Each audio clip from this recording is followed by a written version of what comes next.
పార్వతీదేవి అడిగింది మహాభారతం అనుశాసనిక పర్వంలో, శుభ్రమైన కైలాసం ఉండగా, ఇంత ఐశ్వర్యం ఉండగా, చింతామణి గృహం ఉండగా శ్మశానంలో ఎందుకుంటున్నారని అడిగింది.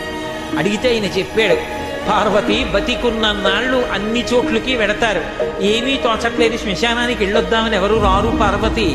నేనంతవాణ్ణంటాడు, పొడుగ్గా ఉన్నానంటాడు, తెల్లగా ఉన్నానంటాడు, పండితుండంటాడు, పద్యాలు నాకు నోటికొచ్చంటాడు, ఉపన్యాసం చెప్పగలనంటాడు, నాకు పాటలొచ్చంటాడు, నేను నాట్యం చేస్తానంటాడు, నేను అధికారినంటాడు, నా దగ్గర డబ్బు ఉందంటాడు.